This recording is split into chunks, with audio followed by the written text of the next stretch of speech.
Okay, oh my God, we've got 20 seconds, guys. 10 seconds. Gallery, can you hear me just to make sure? Okay. 4.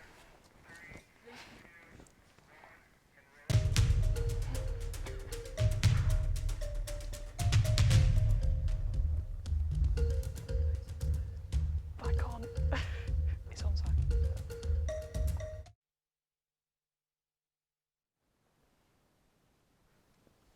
Welcome to Scratch News, BCU's only news show. I'm Lisa Williams, and today I'm joined by the lovely Danny Campion. Oh, you're lovely too, Lisa.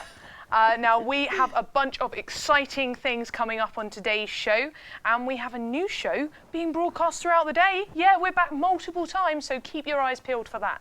So you can tune in at 1 o'clock and again at 6 o'clock to fulfil all your news needs. So today on Scratch News, we've got a bunch of exciting guests on today's show. Joining us a little bit later on, we've got Polly Bartlett. She is the co-chair of the Women in Media Conference happening in Manchester from the 4th to the 6th of March. So that's super exciting. We will also, yes, there's more, we will also be joined by Harriet Cutler, who is one of the founders of a project called Women of Eastside. The project launches on the 7th of March, but we'll be finding out more about that a little bit later on. So if you do want to join in the discussion, where you can head to Twitter and tweet at Scratch TV BCU, let me get that right. Yeah, tweet somewhere. And you can use the hashtag Scratch News. We'll be keeping up to date with what you've got to say about the show. So yeah, join in the conversation. Now, first up, we're going to be talking about an exciting project launching on the 7th of March called Women of Eastside. So, Lisa, what is Women of Eastside? Well, Women of Eastside is a really exciting project. It celebrates the lives of women who are living and working in Eastside Birmingham. The project is attempting to capture a snapshot of both the struggles and the successes of the women living in the local community. So it's super exciting. Yeah, it sounds really interesting. Yeah, I'm really looking forward to it. I must admit, I'm going to keep an eye on this project. I'm quite excited by what they're going to show. I've got here that Women of Eastside are inviting women from the Eastside area of Birmingham to share their stories and their photographs. The project hopes to capture the essence of how women who work, live and play in Eastside experience the local community. So we are joined by Harriet Cutler, one of the founders of Women of Eastside, in the studio. Would you like to come over?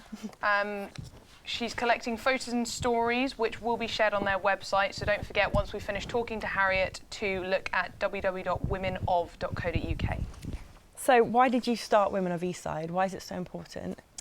Well, for a range of reasons, essentially. We originally, myself and my colleague Sarah Pemberton, were based at the Perry Barr campus at City North, and we moved over to Curzon, and we're looking for a way to try and sort of demonstrate that we were now in a really vibrant and creative community, and wanting to reach out and to sort of share those voices. So very much inspired by Humans of New York.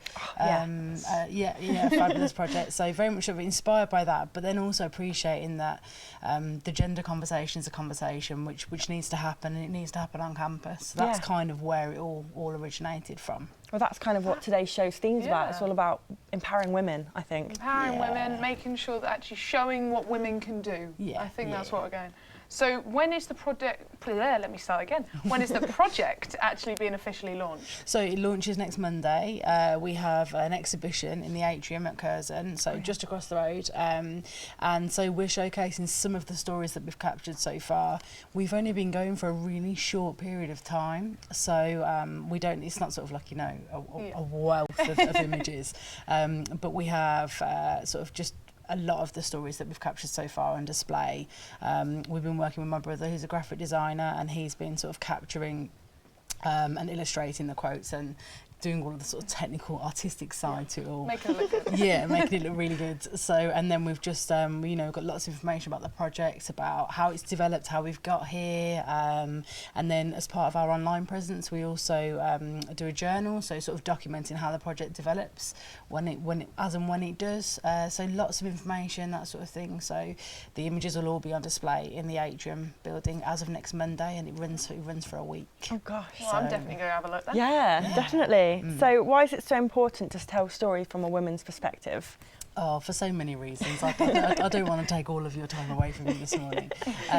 But essentially, you know, to focus on the positives, it's about just trying to badge some of those experiences that women have that are specific to the experiences of being a woman. Obviously, you know, it's widely discussed at the moment in the media. There's a lot of discussion about it, and for me personally, most of the work I do is situated around gender, and what comes out of it, especially with my students, is that there's not always an awareness of what the conversation is around gender and why it's so important. So this project is about sort of allowing women to come forward and say, I've had these struggles, I've had these successes, and this is how my gender sort of has interacted with those experiences. So it's important to have that conversation. Yeah, I think it's definitely important to raise issues about gender, especially nowadays. Oh, well, I was going to ask, what do you hope to achieve? But you're totally on top of this here. So it's definitely something that's really close to your heart. Sort of, it means a lot to you. Yeah, very much so for both me and Sarah, and you know, just for those people who've been a part of it so far. So the women that we've spoken to, Lisa included, there is just so much positivity and so much empowerment within those stories already. So it's such a wonderful thing to have a diverse range of women just coming together and celebrating things, but also appreciating the struggle of the journey to get there. So in terms of what we hope to achieve, it's about just collating those experiences, kind of like in a contemporary history kind of fashion. So putting those voices there and having a collective in Eastside for women to identify with. Oh, wow. I'm really looking forward to it. I think it'll be really I interesting. definitely Yeah. So is there any other sort of aspects to the project? Like, what kind of people have you got involved in it so far? Such Just a little sneak peek. Such a range. So we very much, I mean, given both myself and Sarah work in the criminology department in the School of Social Sciences, so we very much have sort of begun at the epicentre of it all, which has been the Curzon building, and worked our way outwards from there. We've been sort of scouting around. We spent Monday scouting around the custard factory, getting involved with some of the sort of more creative folk of Eastside. And so we've got a real range from administrators, students, staff, researchers, photographers, lots and lots of people. What kind of response have you had from people so far when you've told them about the project? It's a mixed one, so it depends it depends who you're talking to. For some people, they sort of think, you know, we've had, you know, comments such as, you know, is that a calendar? What is that? A calendar. And you do come across sort of, you know, there's a slight sort of resistance to the conversation, because I think you're sort of appreciating that there is a problem surrounding gender, and it does affect campus life. And I think having that conversation is a difficult conversation to have. So it can be met with some resistance, but generally speaking, when people get to know about it and get over the fear of being photographed or interviewed. It's always a big one. It tends to be quite positively received. We've had a really good response so far. So. Well, I know there's a question I've got to ask, because I'm quite interested, and I think hopefully people who are watching will be quite interested, is how can people get involved or sort of interact with this project? Is there a specific way? Yeah, so we're on Twitter, so it's at Women of Eastside. We're trying to build our online sort of portfolio through our website, which is womanof.co.uk. And then we've got an email address if you directly want to participate, if you've already made that decision and you know you want to get involved. I'm a woman and I live in Eastside. Yeah, I'm there. I fulfil this criteria, take a picture of my face. Yeah, that's exactly how it works. So it's womenof@outlook.com, so you can reach out directly or through you guys today. Yeah, please feel free to tweet, contact us, whichever way you want to get involved. As I said, we've already got a Twitter up, so which has just gone on screensaver. It got a bit bored. No, it didn't. It's just not awake. It's too early. But yeah, it's definitely something you really want to get involved in. I'm really excited to get involved with it. When is it officially launching? And what is the launch party, sort of what's happening at the launch? So it's we've got sort of like an informal, it's an informal setup. So it begins on the Monday morning. It'll all be sort of installed and ready to go. And because it's in a real high traffic area, sort of where all the students come through the barriers, you literally just rock up and have a wander around. It's something that you can just sort of drift into. Yeah. Get lost in for a while on the way to get some coffee maybe. Yeah, I'm looking forward to seeing my face. Your pictures are back and they are wonderful. We'll be looking out for you. Yeah. Going around, it's like a game, Hunt for Lisa. It's a fairly big poster, so don't worry, you won't struggle to see it. I have so many people like Snapchatting me and everything. Oh God. That sounds really exciting. And thank you again for coming on Yes. today's Thank you show. for having me. No, definitely. But do remember, if you do want to check out Women of Eastside, visit www.womenof.co.uk and get involved. Super exciting. So thank you for coming. But now the exciting part, it's time for some tweets. I'm really hoping people have been talking to us. It's early in the morning, I know. We've got a lot of behind the scenes photos, as you can see. Lisa and I sent a picture of our lovely faces. What more do you want? We've had a lovely makeup artist. You might have noticed that I actually look fabulous today. We've also got that Rebecca Chivs is ready for the weekend of understanding women in the media, which you'll find out a little bit more about in a second. We've also got people talking that Women of Eastside sounds like an incredible project. It does indeed. So thank you very much. Unfortunately, at the moment, most people seem to be still asleep, Lisa. It was that rock and roll bingo last night. That was so good. It was amazing. You clearly missed out if you didn't go to rock and roll bingo, I'm afraid. And thank you to, this is a little special shout out, but thank you to BCU Rock Society for making it so much fun last night. They were really great. They were fantastic.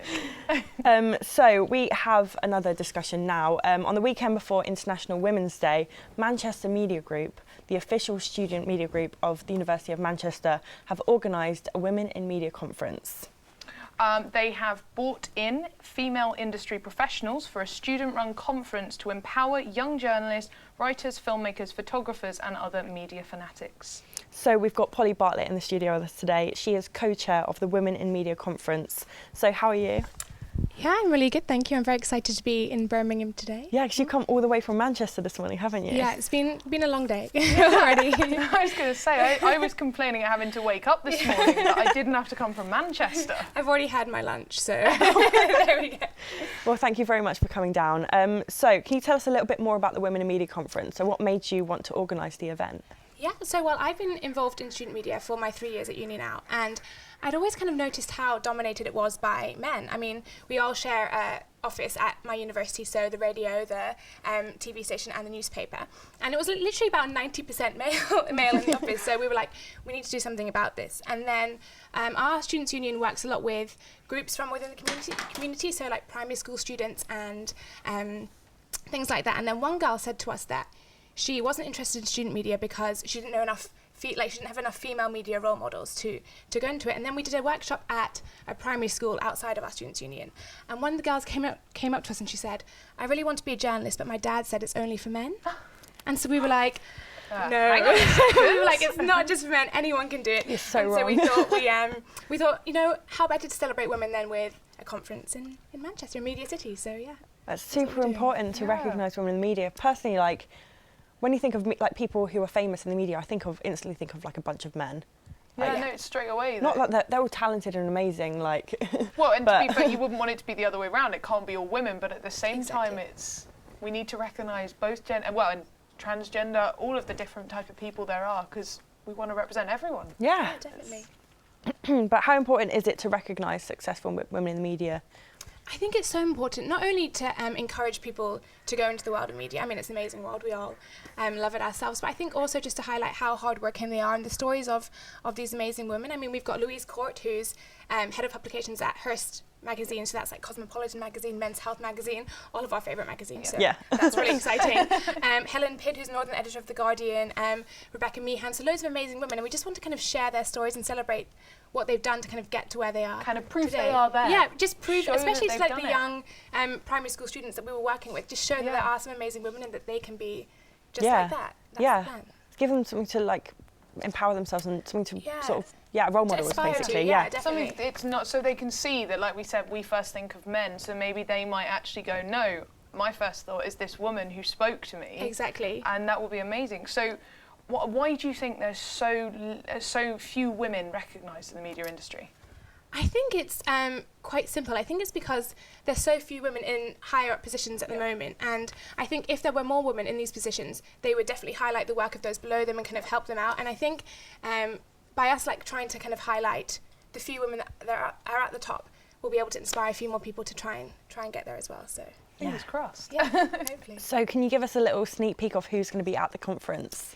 Yeah, so we've got obviously Louise Court, I mentioned earlier, Helen Pidd, we've got Rebecca Meehan, she presents BBC Northwest tonight, so I'm very excited about that. We've got correspondents from BuzzFeed, from ITV, from the Hits Radio, from Radio 5 Live, so we've managed to cover every single kind of medium that there is, and yeah, loads of very cool people coming down. I'm getting a little bit nervous now though, because you have an idea like back in October and you think, oh, it's not actually going to happen, and now like all my heroes are coming. Now to Manchester. You're going to sort of come to the morning and be like, I can't fangirl in front of everyone. Calm. Yeah, just sit there like, oh, I'm ready. Exactly. Who are you most looking forward to meeting? Or who is your idol? Out of them lot, if there is one. Oh, that's so hard. I think I'm just looking forward to meeting them all, because I do kind of all three mediums. So I like to write and do radio and TV, and I think just to kind of meet all of them, I'm so I can't believe I'm actually emailing them at the moment. I get so excited when I get an email through about what's going on.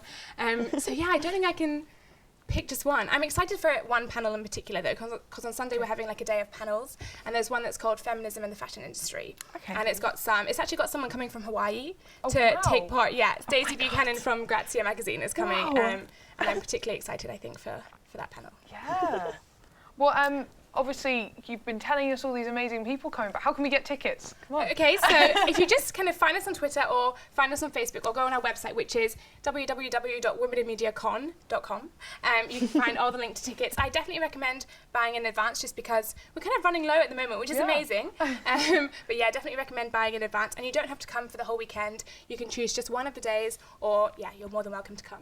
For the whole thing. Perfect. So yeah. So how's the process been of organising such a big event? Obviously, because you're a bunch of students, that's such a big achievement. How did you guys feel about that?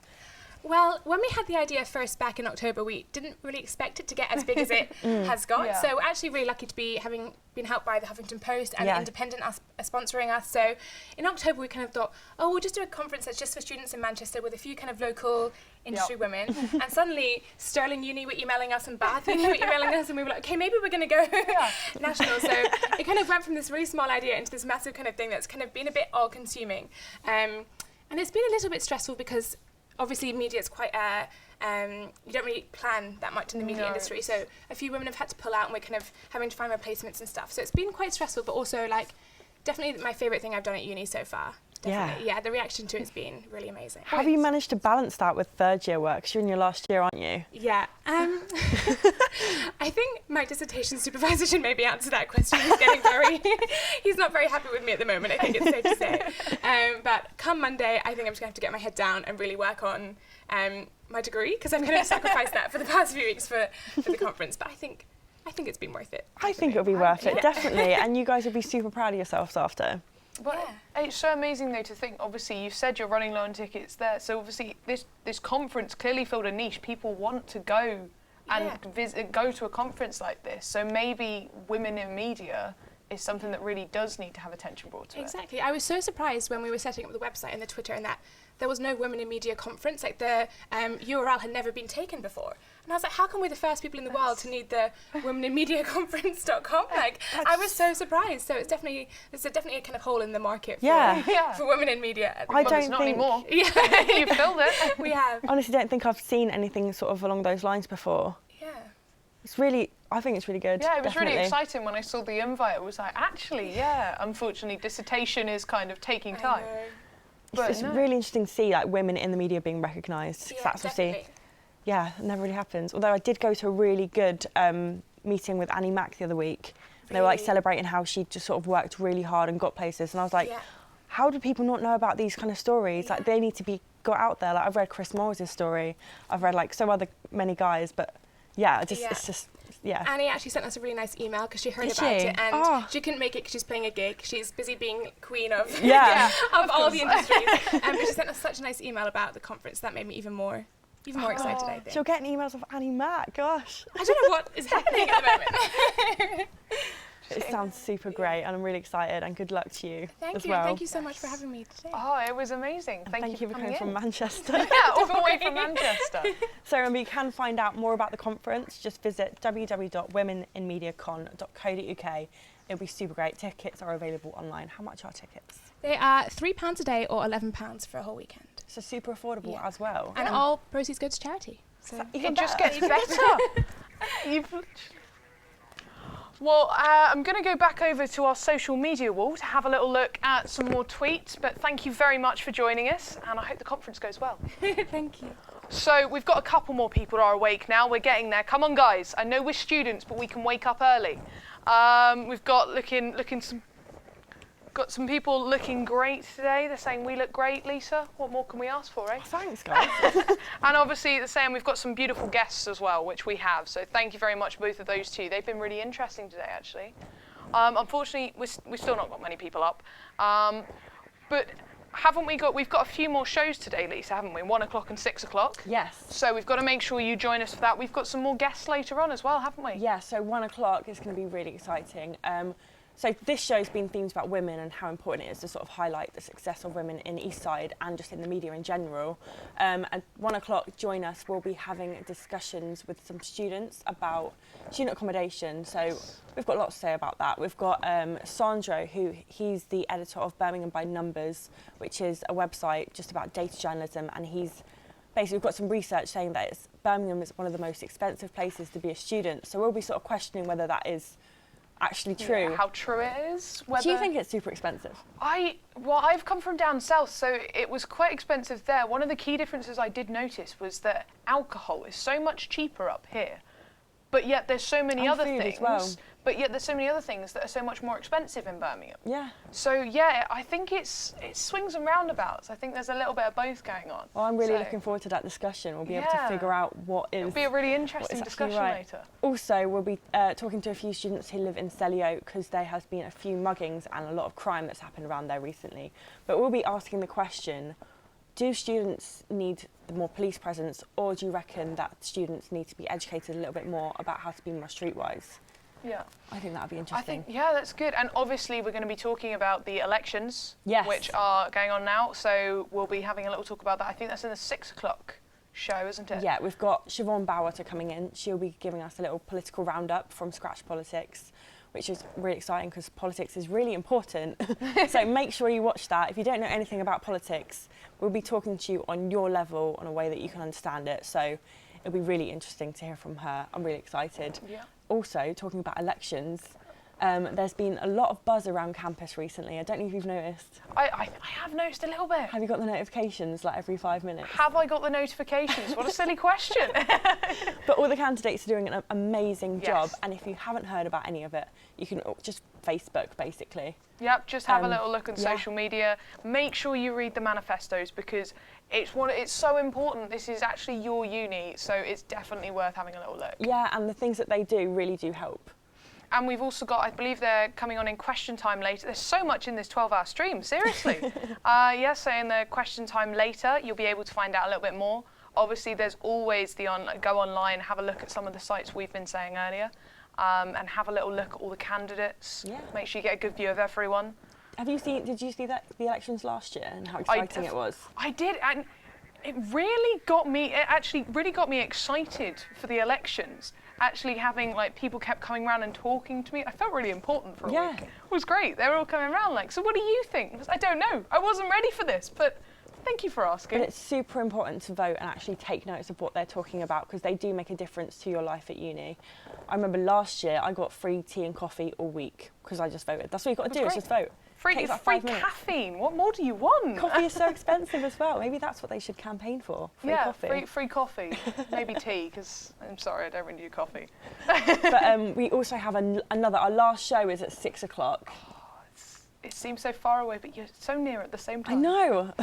But we've got Siobhan Bowers coming in for that, and we're going to be playing our favourite game, which is Trues or Foos. So ready for that. I'm in the lead at the moment, but unfortunately Travis has abandoned me today. It's broken my heart. Shout out to Travis. I hope you're doing all right. Shout out to Travis. We hope you're all right, mate, but I'm going to win Trues or Foos while you're not here. It's going to be an honour of you. Yes. So Scratch News is also a radio show. So if you, after 6 o'clock, you do want more news from us guys, you can hear us on Scratch Radio every Tuesday from 4 till 5 p.m. But if you can't wait, go on Mixcloud and search Scratch News, and we've got about 12 podcasts on there. Got some amazing news stories we've had, like the guy who got arrested for being high on drum and bass. Yeah, he was intoxicated by drum and bass and got arrested. It was an amazing story. I thought Lisa was making it up. I'm not gonna lie, but it was true. And we recreated the The moment. the drum and bass moment. Yeah, we recreated it live in the studio. That's probably the best part of radio I've ever done. it So might check it out on Mixcloud. Make sure you have a little look. Obviously, next up on the live stream, we've got quite a few different interviews filling there. We've also got a big special hour-long edition of Scratch Chat, which I'll be on as well because I seem to be everywhere today. It's great. You can't get enough of my face. So yeah, we're obviously going to be going to Scratch Chat, so don't forget to tune in for that. What time is Scratch Chat? At 11 o'clock. Okay. Do you know what's No, happening it's on at it at all? 10:30 to 11:30. I know quite a lot. Obviously, I'm doing the review section, bringing back the reviews. I know Sandeep and Jay have got quite a few exciting things going on. I think they're interviewing the Magic Society. Oh my God, So, I didn't know yeah. there was a Magic Society. Well, that's because it's magical. They just appear. They just come out of nowhere. Perfect. Oh, we've got a few tweets on here. So we've got Kieran saying that we're looking really great, as per usual. Of course. And also we've got Avni, shout out to Avni. She's saying Women of Eastside sounds like an incredible project. Yeah, I'm really excited. So this is great. Obviously, as I've said, we're going to be back throughout the day. If you've got any interesting news stories that you want us to talk about, we've actually got a fantastic breaking news little graphic that we can use. So if you've got anything that you feel, obviously get involved. Tell us what you think about the elections. Tell us what you think about the two amazing projects that we've been talking about today, because we like to hear what you're thinking. Yeah, send us tweets to @ScratchTV BCU. We want to know what you think. It's a quite amazing project, this 12 hours. It's an amazing. I'm loving being part of it. Yeah. Because we get to do so many different things in one show as such. But yeah, 12 hours. What's your favourite part of Scratch News been so far? Because you've been with me from the start. You and It's- Travis. It's been great fun. I think it's the fact that I try and keep on top of the news, but there's always you can't watch everything, and you seem to find these amazing little niche stories. So I think that's been the best bit. Obviously, the most important bit for me, I think, was when obviously there was the terrorist attacks in France, and I think actually that news show was quite hard to do. Yeah, it really was. But at the same time, I think like it was quite a nice show because it felt like we couldn't do anything for the people, unfortunately, but it just kind of felt like we were giving them our support. And yeah, I think that was probably my favourite one. Yeah, we for actually that. played that. There was a guy who travelled all the way to Paris, and I think he played Imagine on a piano, Yes. and it was It was amazing. beautiful. But we played that out and had like a sort of like that during that song we were just silent. That was really beautiful, actually. That was nice. We've done quite a lot in Scratch News. I Yeah. think. It's great. We've come from nothing, and now we're every week. What are you most looking forward to from today's shows? Oh, what am I most looking forward to? I think it's the fact we're doing it multiple times in a day. We've never done this much news in one day. I know. It's trying to think, what if we run out of news? What if we use... Well, actually, I can do some breaking news. Is my cat went missing about 5 days ago. It was very upsetting. I couldn't find him. And today, he has returned. Has he? I have received a message saying that Loki is safe and sound, cold, wet, and extremely hungry, Oh. but he is back. So, breaking news. There you go, for our new show. Oh, that has made me so Loki happy. has returned. Luna is apparently won't let him leave. She's sort of my German Shepherd dog is protecting him now. She's curled around him and won't let him go. Oh, God. So That is breaking news, good beautiful. news story is the cat's back. That's something we should incorporate into Scratch News, I think. We should have good news. Just some good news, bringing it on like Russell Howard does. Yeah. That's always a nice ending when he finds some amazing stories. I don't think my cat quite holds up to the stories he gets, but you know, it's nice to know that there are good things happening in the world. How long was your cat missing for? It was coming up to a week, but he's only just 7 months, so he hasn't been going out often. So we were Gosh. quite worried, and yeah, he just disappeared. It was very odd. He normally just sleeps on my mum's sewing, so. But obviously don't forget, so as we've said multiple times, we're going to be back throughout the day. So there's further Scratch News at 1 o'clock and 6 o'clock. We've also got Scratch Chat, which will be the next live broadcast that we film from the studio. And I think there's a music show this evening. Yeah, Chrissy Hall is doing the Tonight Show, and I That's- believe she is doing a lip sync battle. Correct me if I'm wrong, but that's the one I'm so excited to see that. I She's am going to be so ready great. for that. And there's an interview with Chrissy. She's doing an interview. That's up next as well. So you get multiple Chrissy in a day as well. What more with could you Brian want? Usma. I know that they've got a few bands coming in as well, which will be good. So, well, it's quite a varied day. So make sure you stay tuned for the full 12 hours. Yep. And join us again. Please come join us again. Come tweet me, talk to me, tell us what you think of our shows. Let us know. We're back at 1 o'clock and I'm super back. excited. Yes. So thank you. I've got my cards mixed up. I'm sorry, I got lost. But thank you for joining us. Obviously, at 1 o'clock, we'll be talking about student accommodation and the trouble in Selly Oak. So make sure you come back for that. Thank you. It's been great. Thank you for watching. All right.